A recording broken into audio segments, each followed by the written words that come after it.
den der hest, som nogen stadigvæk sidder på, den skal de komme ned fra, og så skal de se medarbejderne i øjenhøjde. Ellers så kan han stå der helt alene og ikke have nogen at lede.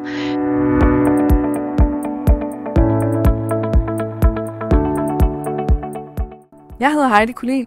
Jeg hjælper ledere med at skabe fremtidens arbejdspladser, hvor både ledere og medarbejdere elsker at gå på arbejde. Jeg hedder Torben Lorentzen, og jeg er ekspert i personlighed og passion. Og hvad det betyder for vores resultater, både som menneske og som virksomhed. Velkommen til In Search of Future Leadership, som jo er en serie af samtaler, hvor vi undersøger forskellige perspektiver på fremtidens ledelse. Og et stort velkommen til dig, Camilla Bytmann, administrerende direktør ved Erhverv Norddanmark. Tak for det. Ja, velkommen til Camilla, og tusind tak, fordi du vil deltage i det her. Jeg blev jo rigtig nysgerrig på dig, fordi jeg læste en artikel, som vi bragte, og så tillod jeg mig at connecte med dig, og vi fik lige lidt skriveri frem og tilbage omkring ledelse, og der har du bestemt nogle rigtig spændende betragtninger, som jeg glæder mig til, at du vil dele med både os og med lytterne i dag. Men inden vi ligesom tager hul på den del der, kan du så ikke lige lave en kort præsentation af, hvem er Camilla? Jo, det kan jeg godt. Jeg har oprindeligt en fortid, en karriere fra forsvaret, hvor jeg har været i mange år som officer og som bomberydder, og været i den branche i mange år, indtil jeg gik over i det private erhvervsliv, og har været ved Grundfos og ved noget, der hedder Nokas, som er værditransport.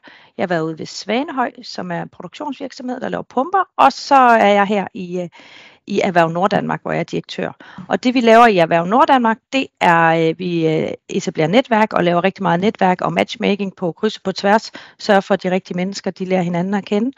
Så laver vi også en masse arrangementer, erhvervsarrangementer med forskellige temaer. Og så har vi også en aktiv erhvervspolitisk tilgang, hvor vi skaber debatter og tager fat i politikere og sørger for, at de ved, hvad de skal vide, og forhåbentlig tager de rigtige beslutninger. Ja. Mega spændende. Ja. Der må være stor mulighed for at påvirke ændringer i samfundet og i virksomhederne, når man sidder i jeres organisation, forestiller jeg mig. Ja, altså vi har i hvert fald mulighed for at tage de temaer op og de ledelsesspørgsmål op, som vi synes er interessante. Og det er jo også, hvordan skal det være i fremtiden? Og noget af det, som optager os rigtig meget, det er, hvor vi er på vej hen, og hvad er det for nogle unge mennesker, der kommer ud. Men faktisk er det jo ikke bare de unge mennesker, der ændrer sig. Det er os alle sammen. Og det gør det ret interessant. Ja. Perfekt oplæg til det første spørgsmål i virkeligheden, eller i hvert fald det næste. Nemlig, hvorfor er det, at du ser, at der er behov for noget nyt i fremtiden i forhold til ledelse? Hvad er det, vi skal væk fra, eller hvorfor er der den her kalden mod noget nyt i fremtiden? Jamen det er jo fordi, at hele samfundet ændrer sig, og vi alle sammen ændrer os. Sådan, så det her med at gå på arbejde, det er ikke længere noget, vi sådan ser som en sur pligt, som vi bare gør fra 8 til 4, og så skal vi være der og få vores løn, og så er det det. Vi er gået meget hen til at se, at der skal være et formål med det, vi laver, og der skal være en grund til at gå på arbejde. Der er også rigtig mange, der begynder at se på, hvordan kan vi arbejde mindre, hvordan kan vi gøre sådan, så arbejdet ikke fylder så meget. Men det, der er vigtigt, det er, at for det første, sådan, hvis vi ser rent økonomisk på det, så er vi nødt til at følge med tiden, fordi en af vores store udfordringer i fremtiden, det bliver at skabe arbejdskraft. Så hvis vi ikke er en god arbejdsplads, så bliver vi ret hurtigt udryddet, vil jeg sige. Så derfor så skal vi lige nu holde tungen lige i munden, og vi skal sørge for, at vi tænker på vores medarbejdere først og fremmest. Fordi hvis vi ikke har dem, så har vi altså ikke nogen virksomhed. Så det er sindssygt vigtigt. På den anden side, så er vi også på vej hen et sted, hvor det handler om ordentlighed og ansvarlighed. Virksomheden, de skal være ansvarlige og opføre sig ordentligt. Både over for deres medarbejdere selvfølgelig, men også over for klima og alle mulige andre ting. Og der bliver også stillet krav i den retning, sådan så vi opfører os ordentligt alle sammen, og det giver god mening hele vejen rundt. Så vi er på vej hen et sted, hvor vi skal være ansvarsbevidste, og vi skal have et formål. Så derfor så skal ledelsen selvfølgelig også følge med, og det handler ikke om, at vi skal en helt ny ledelsesstil. Nej, vi skal gøre det, som vi jo altid har skulle gøre. Vi skal lytte til medarbejderne, vi skal korrigere, og vi skal sørge for, at vi tilpasser vores ledelsesstil til den verden, vi nu er i. Og det har vi altid skulle. Så det er sådan set ikke noget nyt. Det, der er nyt, det er, at som jeg sagde før, at det her med fleksibilitet og frihed, det begynder at blive rigtig, rigtig vigtigt for, og nu siger vi altid, at de unge, de vil noget andet. Jamen, det vil vi også på vores alder. Jeg er ikke desværre eller heldigvis måske ikke en af de unge mere. Så derfor så jeg vil også selv bestemme. Jeg vil også have frihed, og jeg vil ikke styres på samme måde, som det måske før i tiden har været tradition for. En anden ting, vi ser, det er også, at folk de skifter arbejde ret hurtigt. Det vil sige, at de er måske 1 eller 2 år i en virksomhed, og så er det ikke unormalt at skifte. Før i tiden, der var der mange, der fik 25 års nål. Det får folk ikke mere. Hvis de ikke kan lide lugten i bageriet, så smutter de altså. Og det er jo sådan, vi før i tiden har fået at vide, hvis vi ikke kunne lide lugten i bageriet, så kunne I smutte. Det gør folk nu. Så det stiller store krav til ledelsen, at vi er ordentlige. Og det stiller sig også nogle helt andre spændende krav til onboarding, at vi er rigtig, rigtig gode til at få vores medarbejdere til at være hurtigt inde i tingene, fordi ellers så kan der gå et år, og så ser vi dem ikke. Så vi skal hurtigt få noget ud af vores medarbejdere. Vi kan ikke bruge 2-3 år på at få dem ind i tingene, fordi så kan det være, at de allerede der er smuttet. Så der er mange ting, vi skal tage stilling til i fremtiden. Jeg får lige lyst til at spørge, fordi du nævner ordentlighed eksempelvis. Og så vil der måske være nogen, der sidder og lytter med, som tænker, det er vi der allerede. Så er der noget omkring den måde, vi har tænkt og praktiseret ledelse på indtil nu, som du specifikt kan pege på, som du tænker, det fungerer ikke mere, det er vi nødt til at lave om? Altså denne her... Der er rigtig mange, der jo selvfølgelig følger med tiden, og vi har rigtig mange sindssygt dygtige ledere, og det her er ikke noget nyt. Der er stadigvæk nogen, der halter bagefter, fordi de måske i virkeligheden ser ledergerningen, som om de har en anden position end alle andre i virksomheden. Og jeg ser det lidt mere, at vi skal se, at vi har en anden rolle, vi har et andet ansvar, men vi er altså ikke hævet over andre mennesker. Vi skal opføre os ordentligt, ligesom alle andre skal, og vi har ikke særlige privilegier eller særlige... Vi skal tage nogle beslutninger, fordi det er en del af opgaven, men vi er ikke højt hævede mennesker. Og den der hest, som nogen stadigvæk sidder på, den skal de komme ned fra, og så skal de se medarbejderne i øjenhøjde. Fordi den der arrogance, der tidligere har været om, at lederen han har magten, ja, det har han kun, hvis der er nogen, der følger efter. Ellers så kan han stå der helt alene og ikke have nogen at lede. Så der er nogen, der skal vågne op, og så er der selvfølgelig rigtig mange, der allerede er vågnet op, og det er jo dejligt. Og der er rigtig mange, der allerede er ordentlige. Så det skal vi bare fortsætte med, og så skal vi have de sidste med. Ja. Du har fuldstændig ret i det der med, at man skal som leder absolut ikke føle sig hævet over noget, tværtimod. Fordi en leder opnår ikke nogen resultater, hvis ikke han får menneskene med sig. Altså, så i virkeligheden bør man som leder måske have en mere ydmyg tilgang til sine kollegaer. Jeg bliver lidt nysgerrig på, når du nu siger, at onboarding-processen den er vigtig. Hvad med rekrutteringsprocessen? I rekrutteringsprocessen, er den anderledes i dag, end den måske var for 5 år siden eller 10 år siden? For det første, så den her, hvad kan man sige, helt normale, men en lille smule arrogante holdning til, at vi bare smider et jobopslag op, og så kommer der 300 ansøgere til det her fantastiske job, til det her fantastiske firma. Det er ikke sikkert, det fungerer sådan. Det kan godt være, at man skal lave et lidt større arbejde, og det første, man skal gøre, det er i hvert fald at være ordentlig over for de medarbejdere, man har. Fordi de skal tale pænt om virksomheden. Hvis de taler grimt om virksomheden, så kan man glemme at få flere til at søge. Så derfor så skal man sørge for, at de medarbejdere, de løber rundt og fortæller hele deres omgangskreds, hvor fantastisk det er at arbejde lige præcis der. Det er skridt nummer 1. Og skridt nummer 2, det er, at man også aktivt gør en indsats for at lave employer branding. Det vil sige, fortæller omverdenen, at det her det er et fantastisk sted at være. Vi er ikke bare dygtige til det, vi laver. Vi er faktisk også et rigtig skønt sted at arbejde, og så er vi ordentlige. Og vi har et formål. Det er det, som vi kigger efter, når vi skal finde et nyt job. Men man skal gøre sig umage. Man kan ikke bare tro, man smider et eller andet på Jobindex, og så har man alle de dygtigste medarbejdere. Det har man ikke mere. Hvor er det fedt at høre, fordi vi er jo meget fokuseret på, at der skal være gode kundeoplevelser, men der skal også være gode medarbejderoplevelser, så de bliver ambassadører for virksomheden. Og det er jo præcis det, du siger der.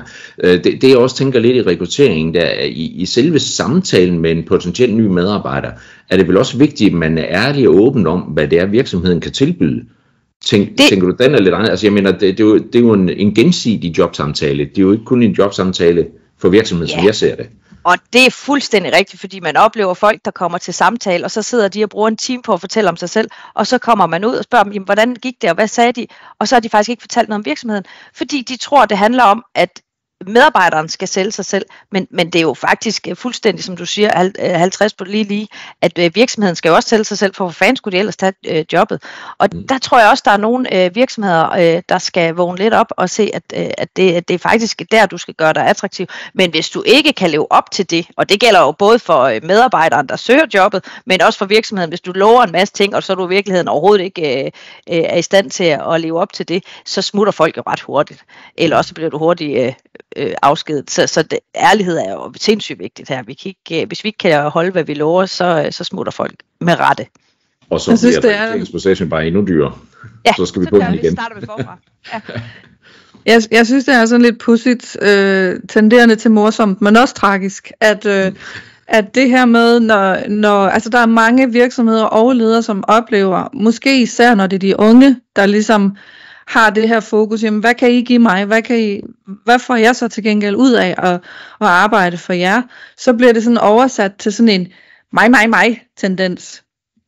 Og det er jo lidt sjovt, at de synes, ledere og virksomheder, at det er okay, det vender den anden vej. Hvorfor er det ikke lige så meget en os tilgang?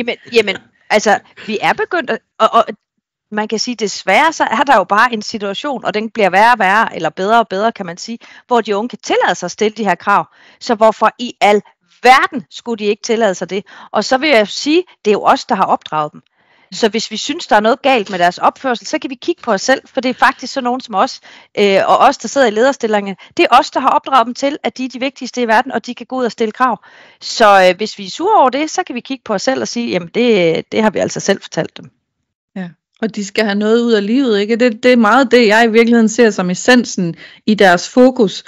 Jeg insisterer på, at jeg får noget godt ud af mit liv, så ja, du skal også fortælle mig, hvordan bidrager det til mit liv, hvis jeg kommer ind i jeres virksomhed. Det er vel fair nok? Det synes jeg er helt fair. Ja. Og jeg ser da også, at vi lidt ældre mennesker siger det samme, og begynder at se på, hvordan kan jeg sidder der allerede nu og ser pensionsordninger, og hvordan kan man gå på, og, altså min tid som pensionist skal også være god. Så det er bare sådan nogle ting, der spiller ind. Ja.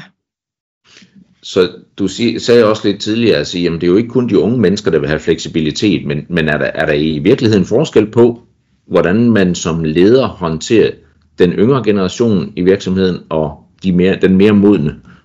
Altså de mere modne, dem der har en karriere og har haft skabt resultater, de har jo den fordel, at de kan vise på papiret, hvad det er, de kan. De unge, de er nødt til også at komme og vise, hvad det er, de kan. Så man skal selvfølgelig også yde noget, men jeg har heller ikke mødt nogen unge, der ikke er villige til også at yde noget, hvis det er det rigtige firma. Så jeg er ikke så bekymret, fordi der er masser af ekstremt ambitiøse, arbejdsvillige og dygtige. Jeg har stort set ikke mødt andet end unge mennesker, der rigtig gerne vil bidrage. Så vi skal ikke være så bekymret for, at det virker forkælet, for det er det i virkeligheden ikke. Selvfølgelig skal de stille de spørgsmål. De tør måske bare i virkeligheden stille de spørgsmål, hvor vi andre har været for forsigtige. Og så tror de bare, at jeg er sådan egoist, hvis jeg spørger. Det er de unge over, fordi de er vant til, at det er sådan, det er. Det handler om dem, og det er deres lykke. Og det synes jeg er helt i orden. Men det betyder ikke, at de er dovne. Det har jeg simpelthen ikke mødt. Og jeg har heller ikke mødt nogen ledere, der siger, at de unge de er dovne. Der er nogle ting, som de ikke kan, som vi synes er, som de burde kunne. Men omvendt, så er der også nogle ting, som de er sindssygt dygtige til, som vi aldrig nogensinde lærer. Så derfor så er det bare rigtig godt, at vi får en divers tilgang til vores ansættelser, så vi både bruger dem, der har sindssygt meget erfaring, fordi det er ikke outdated, fordi de har lært det for lang tid siden. Tværtimod kombinationen af nye og unge og store og små, og, altså det hele sådan diverst, det er den måde, jeg synes, vi skal rekruttere på. Spændende. Camilla, sådan lidt mere måske konkret omkring, hvad er det for nogle tilgange, vi har brug for i fremtidens ledelse for netop at modne den proces, det er både at være ung og være moden i enhver virksomhed, og i det hele taget få trivsel og arbejdsglæde og harmoni skabt i en virksomhed. Hvad er det for nogle tilgange, der er vigtige som leder at have fokus på at have med sig? For det første, så tror jeg, det er vigtigt, at man ikke tror, fordi man har læst en masse tykke bøger om ledelse, at man så er en rigtig dygtig leder. Det kræver stadigvæk empati og personlige egenskaber, som man ikke kan læse i nogen bog. Og det kræver, at man går ud og kigger på sine medarbejdere, og ikke tror, at alle de her ledelsesredskaber, de er fine nok. Men det er altså ude blandt medarbejderne, man lærer ledelse. Og jeg har været ekstremt mange, meget forskellige steder. Og man kan altså ikke bare bruge den samme ledelsesstil rundt omkring. Det er vigtigt, at man tilpasser, og så er det altså også vigtigt, at man er tro mod sig selv. At man ikke prøver at påtage sig en rolle, som en eller anden person, man ser op til, der gjorde et eller andet, for det kommer til at virke så åndssvagt, og det falder fra hinanden. Så man skal være tro mod sig selv og finde sin egen personlige ledelsesstil. Og hvis man kigger på fremtiden, så vil jeg sige noget af det, som jo er meget oppe i tiden, det er, at der er flere og flere unge, der mistrives. Det vil sige, det vi skal finde ud af, det er, hvordan vi laver en balance mellem hvor stort et ansvar skal arbejdspladsen have for de her unge, der mistrives. Vi er nødt til at have en lille smule ansvar, men samtidig så skal vi jo ikke rode rundt i folks privatliv. Så vi skal ud og finde en grænse, hvor det er rart at være på arbejde, hvor man kan få ro i sit hoved, og så samtidig skal vi ikke være bedste venner, eller agere morfar eller onkel til de her unge mennesker.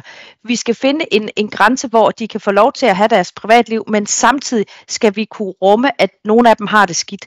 Og den balance, det er noget, vi skal ud og lære alle sammen, og de unge skal også lære, hvor meget skal de bruge deres arbejdsplads til at læse af og involvere arbejdspladsen, og hvor meget skal de holde hjemme i privatlivet, så de to ting ikke bliver for mast sammen.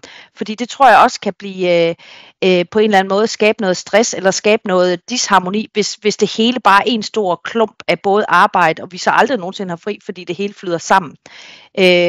Jeg har ikke sådan svaret på, hvordan vi gør det, men det er i hvert fald noget, vi skal være opmærksom på, at vi ikke afviser de her unge mennesker, eller alle sammen, kan alle sammen have det svært, men at vi ligesom finder en god balance. Og så det, som jeg også vil sige, som jeg selv har oplevet på egen krop, det er jo det her med, når der er unge mennesker, der har det skidt, eller familien ikke er i harmoni, hvis vi kan sige det sådan, så går det over hele familien. Og som jeg også har sagt tidligere, så er det også hårdt for forældrene, når der er unge, der på en eller anden måde kommer ud i et eller andet, eller har det svært.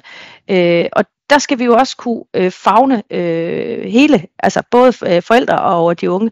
Så der bliver noget, man skal tage sig af som leder, men samtidig skal man også finde en grænse for, at man ikke overtræder den her private grænse, som der også er. Så det er virkelig, det er en hårfin balance, vi skal ud og finde. Der kan jeg ikke lade være med at tænke på, man oplever mange unge mennesker, der, jeg ved ikke om jeg vil sige, de er gode til det, for det har jeg svært ved at vurdere, men netop lever i det her med, at man er på både det ene sted og det andet sted hele tiden. Altså de der med, de arbejder på farten. Og de kan sidde i tog og arbejde, men alligevel er de også på de sociale medier privat samtidig, og helt sikkert også masser af unge mennesker, der svarer på arbejdsmæssige mails om aftenen og sådan noget, fordi det passer lige dem, og gør det lige der. Og det kan jeg ikke lade være med at tænke over, eller reflektere over og sige, jamen er det måske virkelig det, vi skal hjælpe dem med at forstå. Du skal prøve at holde fri, og du skal prøve at arbejde. Ikke at det skal være mellem 8 og 16, det er slet ikke der, jeg vil hen, fordi jeg har selv sådan, at jeg arbejder, når jeg har lyst. Ja. Men alligevel prøve at adskille en lille smule. Eller hvad tænker du? Jeg tror ikke, vi skal lære de unge noget om stress. Fordi vi er da muligvis de ringeste til at lære dem noget som helst om sunde arbejdsvaner og sådan noget. Det tror jeg bare lige, vi skal klappe fuldstændig i. Vi skulle hellere være nogle gode forbilleder. Fordi vi har da ikke forstået noget som helst med de mennesker, der arbejder 80 timer om ugen og stadig gør det i vores aldersgruppe. Jeg tror, vi skal klappe fuldstændig i, og så skal vi se på, at der er også mange, der går den anden vej, hvor de siger, jamen jeg vil faktisk gerne have et arbejde, hvor jeg kan sidde nede på Hawaii og lave sådan noget remote arbejde, fordi så kobler jeg dejligt af. Jeg føler sgu ikke, jeg er på arbejde, selvom jeg sidder 12 timer og laver opslag på et eller andet, eller reklamerer for et eller andet. Jeg føler, så finder de balance på den måde. Jeg tror overhovedet ikke, at vi skal fortælle de unge noget som helst om det. Jeg tror, de finder deres egen balance. Jeg tror faktisk, de er meget bedre til at finde balancen, og jeg tror, de er meget bedre til at finde det frirum. Men når det så er sagt, så ligesom alle andre gamle mennesker, så ser jeg også, der er sgu noget med de her sociale medier og teknikken. Nu så jeg lige, at man kunne få sådan nogle VR-briller, hvor man kan sidde og køre bil, samtidig med, at man får sms'er ind i skærmen, og Altså bare fordi vi kan, så er det jo ikke ens betydning med, at vi skal. Nej, jeg tror, vi skal også nu til at sige stop til teknologien, at vi har briller på, hvor sms'erne de flyver ind i hovedet på os, så vi jo fandme hele tiden er på. Jeg tror, vi skal til at lægge mobilen fra os også. Og særligt også op i årene. Vi er sgu da nogle af de værste til at sidde ved bordet med telefonen, fordi vi har ikke lært det som små. Vi havde sgu ikke en mobiltelefon, så hvem fanden skulle lære os det? Det er noget, vi selv skal lære, så jeg tror, vi skal starte med os selv først, og så kan vi tage de unge, men der er ingen tvivl om, at den balance med at have telefonen i hovedet lige nu, det er ikke en balance. De er jo på hele tiden, og der tror jeg også, at det kan fandme ikke være sundt. Det der med konstant larm i hovedet, men vi skal lige starte, inden vi begynder at blive alt for belærende, så tror jeg, at vi skal starte med os selv først. Og så kan vi begynde at prøve at undersøge gode muligheder, men der er ingen tvivl om den telefon og de der sociale medier, det tror jeg ikke er gavnligt for nogen at være på hele tiden. Så vi skal lige trække bremsen. Ja, jeg tror, du pointerer noget meget væsentligt, som i min optik også kommer til helt klart at ændre sig i takt med, at vi bevæger os ud i fremtiden eller ind i en ny tid. Nemlig det her med, at vi i vores generation har været vant til, at når vi skal løse noget, når vi skal skabe et specifikt resultat, vi gerne vil skabe, så skal vi opsætte nogle faste strukturer og rammer for, hvordan kommer vi så derhen. Og det tror jeg på bliver en af de helt store forskelle i fremtiden, at de der faste strukturer og rammer, de bliver givet fri, fordi det er forskelligt, hvordan du kommer i balance, og hvornår på dagen, at det fungerer for dig at være på og ikke på, i forhold til, hvornår det giver mening for mig, og hvornår det giver mening for de unge. Så det vi skal i virkeligheden væk fra de der fastlagte strukturer og rammer, som er dikteret af andre, og så over i at mærke efter i os selv. Hvornår er det, jeg har behov for hvad? Og det tror jeg faktisk, de unge er meget bedre til, end vi er. Ja, det er altså 100 gange bedre. Ja, der er ingen tvivl om, min teenager, han kan godt mærke efter mandag morgen, når han ikke vil op. Og han ville sgu da ønske, at han skulle møde noget senere. Og det kan jeg da egentlig godt forstå, fordi han er slet ikke gearet til at komme op så tidligere om morgenen en mandag. Så jeg er fuldstændig enig i, at det der, det skal man selv mærke efter. Og det er ikke det samme. Og jeg vil sige, at i vores generation, der har der altså været rigtig meget med, og den har vi alle sammen svært ved at slippe, at hvis du arbejder 80 timer om ugen, så er du en dygtig medarbejder. Jo mere du arbejder, jo dygtigere er der. Og jeg har ikke set nogen steder, at vi skaber bedre resultater, end dem, der arbejder langt færre. Så derfor så tror jeg bare, at for det første skal alle os rigtig voksne, eller hvad vi skal kalde os, vi skal slippe det her med også at kigge på hinanden. Nå, nu 2:30, så gik han hjem, var. Altså, sådan nogen findes stadigvæk. Det der, sådan, hvor man skal sidde og dømme andre. Slip bremsen fuldstændig og pas din egen tallerken, og så gå selv hjem 2:30, hvis du synes, du har brug for det, og det jo passer ind i dit arbejde. Men jeg tror helt sikkert, du har ret i, vi skal til at mærke efter. Der er sgu ikke nogen af os, der mærker efter, fordi vi går ikke hjem før 4:00, eller også så ser folk. Og jeg tror i virkeligheden, det handler meget om os selv, fordi at de der mennesker, der sidder og dømmer os, dem er vi jo ret ligeglade med, fordi de er pisseirriterende i forvejen. Så det er jo os selv, vi sådan synes, ej, nu kan jeg ikke tillade mig, fordi så tænker Bitten sikkert sådan her, men det er ikke sikkert, Bitten gør, og hvis hun i virkeligheden gør, og nu er det også, hun findes ikke i virkeligheden, så er jeg nok ret ligeglad med, hvad hun synes om mig, eller også er det det, jeg skal arbejde med, at blive ligeglad med, hvad hun synes. Så jeg tror, vi rigtig meget skal arbejde med os selv. Og så skal vi være forbilleder, og det er vi ikke lige nu. Nej. Enig. Og det er jo endnu et gammelt mindset, du taler ind i der, det her med, at vi har troet, og rigtig mange hænger stadigvæk fast i det, at det output, vi leverer, den værdi, vi leverer, bliver gjort op i timer. Så når jeg har været på arbejde 37 timer plus, så har jeg været på arbejde. Så har jeg gjort mit, i stedet for, at vi får kigget på netop, jamen, hvad er det for en værdi, vi har fået skabt, og kunne den egentlig være blevet skabt med meget færre timer? Hvis den kan det, så er det faktisk fuldstændig ligegyldigt, hvor mange timer. Og der er der en ting, der optager mig rigtig meget, det er 4-dages-ugen, som jeg er begyndt at kigge på, og vi kommer til at lave et lille forsøg herinde med 4-dages-ugen. Fordi hvis vi kan nå det på 4 dage, hvorfor fanden skulle vi så arbejde 5 dage? Her snakker jeg ikke om 37 timer på 4 dage. Jeg snakker om at gå ned på 4 dage, og så siger folk, jamen så er det jo for mange, eller så det er noget andet. Jamen prøv at, der var også en gang, hvor vi arbejdede 6 dage om ugen. Og i dag er det helt normalt at arbejde 5 dage om ugen. Ja, men så skulle vi hellere bruge den sidste dag på at lave et eller andet refleksion eller meditere eller sådan noget. Jamen det er der jo ikke. Det synes jeg ikke, der er andre, der skal bestemme. Det synes jeg, virksomheden skal finde ud af. dag, hvis man kan frigøre en dag, skal man så bruge den til at gennemgå alle sine processer, og så blive endnu dygtigere og skabe endnu mere vækst, eller har vi overhovedet brug for mere vækst? Skulle vi lige trække håndbremsen og sige vækst? Nu er vi måske vækstet så meget, som vi behøver, for vi har rigtig mange af os 2 biler inde i indkørslen. Behøver der være plads til 3? Nej, det gør der sgu nok ikke. Har vi virkelig brug for at vækste over hele linjen, eller skulle vi se på, hvordan vi kan enten få et bedre liv alle sammen, ved simpelthen at holde fri den dag og gå til tennis, eller begynde at strikke, eller hvad fanden ved jeg, eller bare være sammen med børnebørnene, eller børnene, eller vennerne, eller sådan noget. Eller skal den bruges til effektivitet? Og jeg svarer ikke på noget, jeg siger bare, at der kan være andre ting i livet end vækst. Ja, enig. Det er også et super spændende emne, som jeg kan mærke, at jeg personligt ikke er helt afklaret med endnu. Og jeg er heller ikke sikker på, at jeg er afklaret. Nej, og grunden til, at jeg kan mærke, at jeg har sådan lidt modstridende følelser omkring hele dette koncept, det er fordi alle de steder, hvor jeg ser det foldet ud, og når det bliver beskrevet, så følger der netop i endnu højere grad faste strukturer og rammer for dagligdagen med. Altså det er ligesom blevet mindsetet omkring, for vi kan nå derhen, så strammer vi nu op på, hvornår gør vi hvad, og så her er der møde, og her er der dit, og her er der dutten. Og så tænker jeg bare igen, husk nu, at vi fungerer vidt forskelligt som mennesker. Ja. Nogle fungerer rigtig godt med de der faste rammer, andre har behov for, at det kan være mere flydende for at kunne fyre op for deres kreativitet. Ja.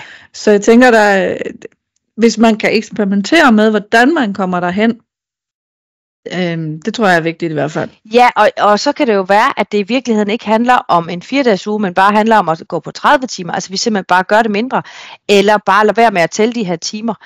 Så er der noget fagforening indover. Hvordan gør man det, de er ansat på 37 timer? Altså der er mange ting, vi lige skal finde ud af, fordi hvis vi skal rykke ud af de der strukturer, og sige, men i virkeligheden, så skal vi bare passe for vores arbejde. Hvordan styrer vi, at folk ikke arbejder for meget? Og jeg er ikke bange for, at folk arbejder for lidt, fordi hvis de arbejder for lidt, så løser de ikke deres opgave. Så er det fordi, de ikke har nogle konkrete opgaver, de skal løse, og det er jo lederens ansvar. Så hvis de løser deres opgaver, så er jeg sådan set ikke bekymret for, at de arbejder for lidt, fordi hvis de kan gøre det hurtigere, så er det jo sådan set bare fint. Så det der med at arbejde for lidt, så har man de forkerte medarbejdere, hvis de ikke har lyst til at arbejde. Men vi skal kunne ja, eller måske har man ikke givet dem de rigtige opgaver, så de er uengagerede. Altså, det kan der måske også komme lidt for lidt arbejde ud af. Ja, altså så passer opgaverne ikke til medarbejderen, og så kan man sige, om det er opgaven, der er forkert, eller medarbejderen. Der er i hvert fald ikke et match der. For det er de færreste, der har lyst til at gå på arbejde og være der, uden at præstere noget. Fordi så begynder man at kede sig ret hurtigt, det vil jeg tro. Så det er ikke det problem ser jeg ikke som noget stort, men jeg synes, vi skal se på netop, hvordan kan vi gøre det fleksibelt. Og nogle mennesker, de har ikke lyst til fleksibilitet. De har rigtig meget lyst til at møde ind kl. 8, for det kan de forholde sig til, og gå hjem på et fastlagt tidspunkt. Og så har de lyst til at have deres frokostpause lige i midten, og så har de jo lyst til sådan meget faste rammer. Og det skal der jo også være plads til. Det er jo ikke alle, der synes, det er fedt, at det hele bare svæver sammen. Og der er også nogen, der kan få stress af det, og tænke, jamen, så kan jeg ikke nå det hele, og altså, som ikke har lyst til det der. Så det er vi nødt til at kigge på alle sammen og se, hvordan kan det virke hos os. Men jeg synes, det er spændende at se, om vi kan løse det samme. Altså, vi har masser. Altså, vi kunne godt lave tingene smartere og bedre end hos os, uden at det, tror jeg, vil koste hverken på trivsel eller på, på stressniveauet. Men det skal komme an på en prøve. Nu prøver vi, og så ser vi, hvordan det går. Ja, for jeg tænker jo også, der er jo også nogle mennesker, som ikke at deres job og deres opgaver er ligegyldige, men som for hvem det primære for dem, når de går på arbejde, er det kollegiale. Ja. Og som så kan blive nervøs for at holde med vent, er der ikke plads længere nu til, at jeg lige sætter mig ned og får en sludder med mine kollegaer, hvis vi skal have det mast ind i den der 4-dages ramme. Det er nemlig lige præcis. Jeg er også en af de typer, som er ekstrem social og gerne vil have det gode, men jeg er også, kan vi sige, i det lukkede form, ekstremt forstyrrende for mine medarbejdere, fordi jeg snakker som et vandfald. Det kunne jeg godt lade være med at gøre hele tiden. Og jeg kunne godt lige sige, at når jeg skal forstyrre dem, så er det ikke hele tiden, så samler jeg lige til bunke, og så forstyrrer jeg dem der, i stedet for konstant sidde og kæfte op. Det er bare sådan noget, jeg selv arbejder med, at sige, der kunne vi måske godt gøre det lidt bedre, og det går ikke ud over min trivsel, at jeg får noget mere disciplin, hvad det angår. Så der er nogle ting, man godt kan gøre, uden at det nødvendigvis skader, men faktisk gavner. Ja, så der bliver taget hensyn til alle profilerne. Ja. Det jeg egentlig hørte dig sige, Camilla, det er, at virksomheden skal have en fleksibel tilgang til mindre arbejdstid. Om det så skal være 30 timer eller 4 dages uge, eller det skal være faste tidsrammer for nogen, og mere fleksible for andre. Jeg læste for nylig Lars Riis, som er founder i Elsk ude i Thy. Jamen, de har 4 dages arbejdsuge, men som han skriver der, det kan godt betyde, at i en uge, der går vi hjem hver dag kl. 13. 5 dage. Så det er ingen, der siger, at det er en fast dag, der er rykket ud. Og på den måde, så skal det jo både være fleksibelt fra medarbejdersiden side, men i virkeligheden også fra virksomhedens side af. Fordi der er jo, som du siger, der er nogle mennesker, der bare har det allerbedst med faste rammer. Ja, men samtidig, når du siger det her med høj og arbejds, altså mange timer og få timer, så går du jo igen ind og siger, at der er et eller andet værdi i, hvor mange timer du arbejder. Og det kan jo være, at der er nogle steder, hvor man kan sige, jamen, for eksempel, jeg aner ikke, hvor mange timer jeg arbejder, men det, der gør, at jeg føler, at det er fleksibelt, og jeg kan leve i det, det er, fordi jeg selv bestemmer. Og derfor er antallet af timer ikke vigtigt, men fordi jeg putter ting ind, jeg synes er sjovt, og jeg samtidig kan kombinere det med mit privatliv og sørge for, at tingene hænger sammen, så er det ikke vigtigt, hvor mange timer jeg arbejder. Jeg vil hellere have arbejdet langt flere timer, og så selv styre det fuldstændig, og kunne lægge dem ind og arbejde med det, jeg synes er sjovt, end at jeg skulle begrænse mig til 4 dage, og så ikke arbejde den sidste dag, fordi der skulle jeg holde fri. Men jeg kan bedre lide, at det er sådan. Men det er kun mig, og derfor så synes jeg, at man skal passe på med at indføre det samme rundt omkring, men virkelig se på ens virksomhed. Og så er der jo altså også de her virksomheder, hvor du har en åbningstid, hvor der skal sidde folk ved skranken, og de kan jo ikke bare lade være, eller vi har en produktion, der skal i gang, eller et sygehus. Altså der er mange steder, hvor du ikke bare kan sige, så lader vi være med at være der. Så jeg tror, indflydelse der, hvor man kan have indflydelse på sin vagtplan, for eksempel hvis der er en vagtplan, så de også føler et medansvar i at planlægge, og de selv føler, at de har noget at sige. Det tror jeg allerede der kunne man hjælpe lidt. Så det her, altså vores virksomheder kan ikke leve med, at vi alle sammen holder fri, altså bare gå ned 30 timer. Det er ikke det, vi ikke givet til endnu. Det kan være, at vi bliver det. Men jeg tror ikke, de 30 timer er så vigtige. Jeg tror, når vi kommer længere hen, så bliver det mere det her med, at vi selv får lov at bestemme, og det bliver mere fleksibelt, der gør sig gældende frem for, at 30 timer 4 dage om ugen. Hvordan ser du så, Camilla, hvordan ser du så den her nye lov om tidsregistrering? Hvordan svinger den med din holdning til tid?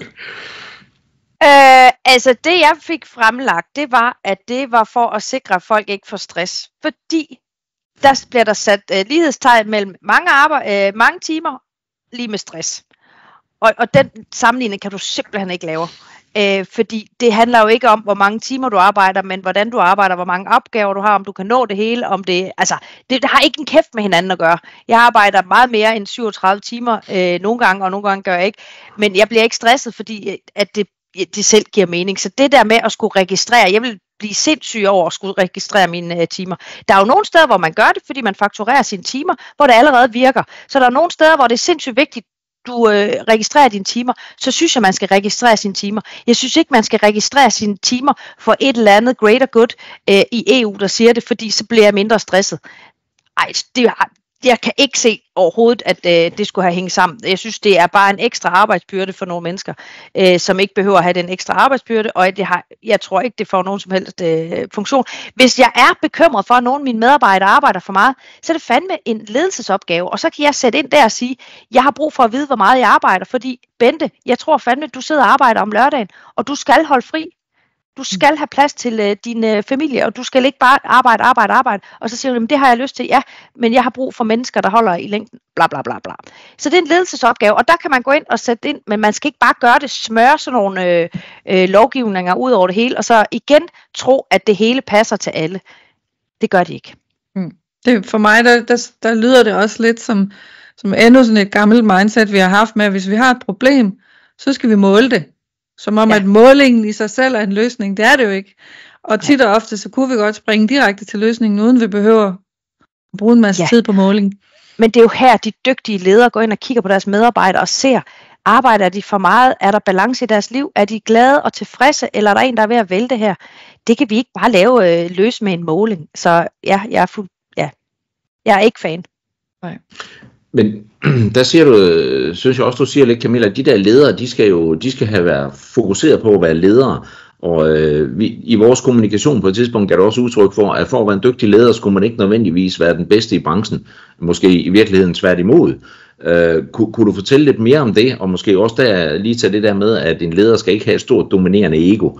Den sætning, du skrev til mig der, den elsker jeg, for du har fuldstændig ret. Ja, men altså, jeg synes jo, at det ens lederens opgave, det er at sørge for, at medarbejderne kan levere. Og derfor behøver jeg ikke vide mest om alt, men jeg skal være sindssygt god til at lytte. Jeg skal høre, hvad er det, han siger, når han siger, at der er et eller andet med den her lodning, eller den her produktionsmaskine, der ikke fungerer. Så behøver jeg ikke forstå det tekniske i det. Det er selvfølgelig rart, hvis jeg kan tale med om det, men jeg behøver faktisk ikke være specialist. Jeg skal lytte på, hvad han har brug for. Har han brug for, at der kommer en tekniker? Har han brug for, at der kommer en ingeniør ind og hjælper? Har han brug for, at han får noget mere tid, så han kan se på opgaven? Hvad fanden er det, han egentlig siger til mig? Den måde kan man godt løse det på. Og så på sigt får man jo selvfølgelig indsigt i det her, men man behøver ikke være superspecialisten. Fordi faren ved at være superspecialist inden for det her område, det er, at så ved jeg bedst. Så lytter jeg ikke til andre, og det vil sige, at ham medarbejderen, han får ikke et ben til jorden, og han føler sig ikke værdifuld. Det er i værste fald, ikke? Det kan ske. Så det er måske bedre i virkeligheden, at man er sindssygt dygtig til at inddrage og lytte til sine specialister, som har valgt at være specialister. Fordi hvis jeg har valgt at være leder, så er det fordi, jeg synes, mennesker er interessante. Så det er ikke fordi, jeg synes, den tekniske løsning nødvendigvis er interessant. Så er det fordi, jeg ønsker, at mennesker skal lykkes og løse deres opgaver. Og der er nogle gange nogen, der synes, at det er rigtig fedt at have magten til at tage en masse beslutninger. Det skal ikke være det, der driver en leder. Og der er vi tilbage til det her kæmpe ego, hvor jeg vil bestemme det hele. Det skal være fordi, man kan lide at få mennesker til at lykkes, og få mennesker til at have en god arbejdsdag. Det er i hvert fald min vurdering. For hvis man gør det, så løser man alle opgaverne. Så skaber man værdi i virksomheden. I stedet for, at det er vigtigt, at det er mig, der har sagt, at det her var det her, vi skulle gøre, i stedet for at sige, at det var Bitten, der var dygtig her, og det var Bitten, der sagde, at det her var en god idé, og derfor lyttede jeg til Bitten, fordi hun er sindssygt dygtig. Og nu fik Bitten også sin ret igen. Ja. Og det siger jo også noget om, hvor dygtig man selv er som leder, fordi det er jo også forhåbentlig er lederen, som har været ude og sætte det rigtige team, altså, så vi får i virkeligheden bare måske flyttet det der skulderklap hen til et andet sted i lederrollen. Ja, og der har vi jo længe snakket om high performance teams og teams og sådan noget, at det er jo os alle sammen, der skal være med til det. Jeg må også godt tage en del af glæden, når teamet lykkes, fordi jeg var god til at lytte til mine medarbejdere, og sammen fik vi det til at lykkes, fordi jeg var god til at lytte, de var gode til at komme med de rigtige input, men lad os gå ud og bowle og glæde os over, at vi var dygtige sammen, i stedet for, at det var mig, der var pisse dygtig, fordi det var jeg jo ikke alene. Nej.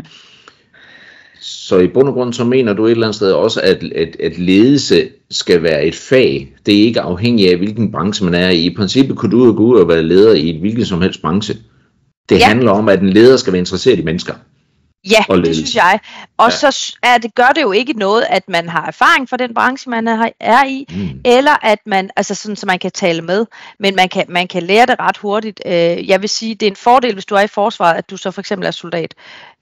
Fordi jeg kan rigtig godt lide, når fagfolk, altså at man ligesom følger en gren, men det betyder jo ikke, at man ikke kan, at man kan gå ud og være leder et andet sted, hvor det ikke er så vigtigt, du har de tekniske løsninger, fordi hvis vi snakker om forsvaret, er det jo ikke smart, at du sætter en universitetsstuderende, hvad ved jeg, en der aldrig har haft støvler på ud, og så skulle, fordi det er noget fysisk her. Lige så vel som der kan være andre steder, hvor altså, det er også rigtig fint, at det er en med lægefaglig baggrund, der er inde på hospitalerne, og det kan også være fint, at det er en ingeniør, der er leder for ingeniører, men det er bare ikke et ultimativt krav, at man skal være specialist. Det synes jeg ikke, fordi så mister vi altså nogen, der kunne være sindssygt dygtige ledere. Man skal bare være vanvittigt dygtig til at sætte sig ind i det område, man nu har. Klart. Tiden flyver, Camilla. Ja. Altså, jeg har et spørgsmål, som jeg godt kunne tænke mig, ikke nødvendigvis, at det er det sidste, Torben, hvis du sidder og brænder ind med noget også, men i hvert fald bare lige, så vi begynder at runde af. Fordi du har været ude med en artikel på et tidspunkt omkring dit eget stressforløb, hvor du har udtalt, og det synes jeg er så vigtigt, også lige at få kigget ind i, at du synes, det er vigtigt, både som leder og kollegaer, at vi også viser, at vi er sårbare og menneskelige. Ja, og kan det er jo prøve at uddybe det? Ja, men det er fordi, jeg synes, nu er jeg rigtig meget på LinkedIn, og jeg er faktisk også en del på sociale medier, og der er den her perfekthedskultur jo virkelig. LinkedIn særdeleshed, der handler det om, hvor dygtig jeg er som i mit arbejde, og hvor stor succes jeg har, og nu har jeg fået nyt arbejde, og hvor fantastisk tingene er. Og jeg ved jo bare, fordi nu netværker jeg også rigtig meget, og taler rigtig meget, har et kæmpe netværk. Der er rigtig mange, der har det sindssygt svært, men det er som om, vi ikke rigtig tør sige det, fordi så er man jo en skrøbelig person, hvis man har det skidt, og så er vi jo alle sammen skrøbelige.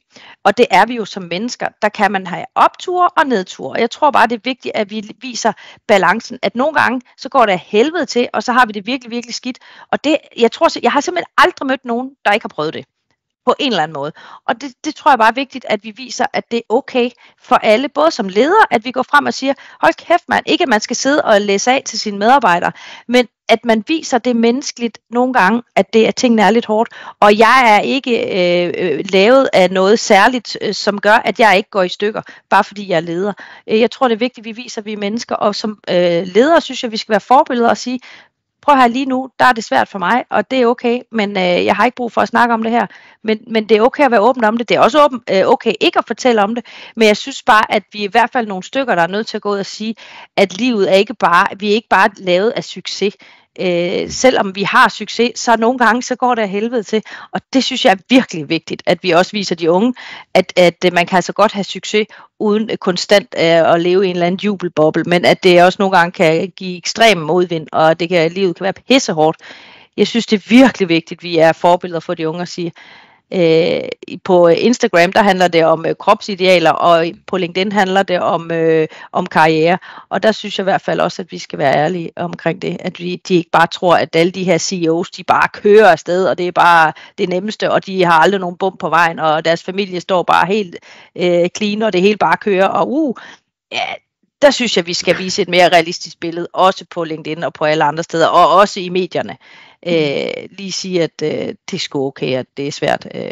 Og der er ikke noget galt i det, der er ikke noget at skamme sig over. Der er ikke noget skam i det her. Og man kan jo risikere at opdage i virkeligheden, når man tør vise den sårbarhed, at hele teamet rykker tættere sammen i bussen, og sørger for at bære opgaven i fælles flok, fordi nu er der en, der lige er lidt nede med flaget. Altså, jeg har da ikke oplevet, efter jeg har meldt ud og sagt, hold da kæft, det har været lortet over 23, jeg har da ikke mødt nogen, der har sagt, nå, kan du ikke få styr på det, eller, nå, hvad er det for noget, og hvad har du ikke, altså, jeg har ingen negative, folk har bare sagt, fedt, du gider at sige det. Jeg har simpelthen ikke mødt nogen, og de siger det nok heller ikke til mig i ansigtet, hvis det var, de synes, at jeg var en klodsmajor, men jeg er da bedøvende ligeglad, og det synes jeg, vi skal være ved folk, der dømmer os, fordi vi har det svært. Ja, ved du hvad, dem kan vi ikke bruge meget tid på, og det skal vi simpelthen ikke bruge tid på. Lige præcis. Jamen, jeg har ikke flere spørgsmål. Jeg ved ikke, om du brænder inde med mere, Heidi? Nej, hvad med dig, Camilla?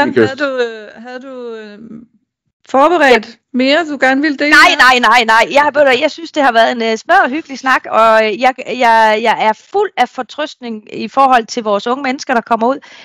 Vi gamle mennesker, vi skal bare lære at se alle fordelene og alle talenterne i dem, der kommer ud, og så skal vi tilpasse vores ledelsesstil til alle vores medarbejdere, ikke de unge, eller de gamle, eller de midt imellem.